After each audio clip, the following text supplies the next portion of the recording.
ये इस वक्त हम जॉर्डन में अम्मान से तकरीबन, जहां हम रुके हैं कैपिटल सिटी जॉर्डन का, वहां से तकरीबन 150 किलोमीटर की दूरी पर उस जगह आए हुए हैं वादी सफरावी में, जहां पर आका अलैहिस्सलातु वस्सलाम ने पेड़ के नीचे आराम किया था मुल्क शाम यानी सीरिया जाते वक्त।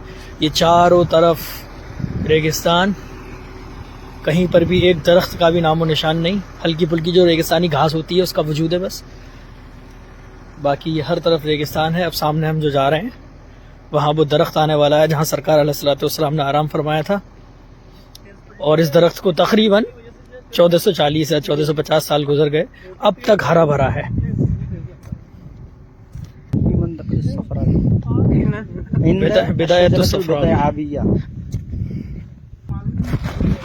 इलाके का नाम इसका सफरावी नहीं बल्कि सफावी है, सफावी।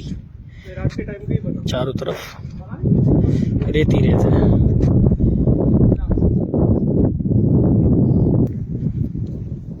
ये उस दरख्त के हम करीब पहुंचने वाले हैं जहां आका अलैहिस्सलाम ने आराम फरमाया था।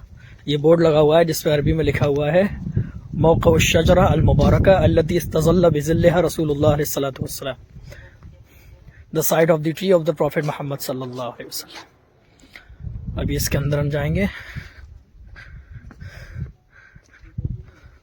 और सामने शजरे मुबारका।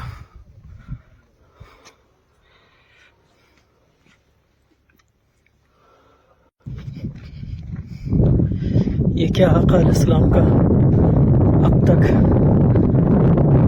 जाहिर होने वाला वो अजीम मौजूदा। दरख्त पूरा हरा भरा खड़ा हुआ है, आसपास कई किलोमीटर तक ऐसे बड़े बड़े दरख्तों का वजूद नहीं है, हर तरफ रेगिस्तानी रेगिस्तान है।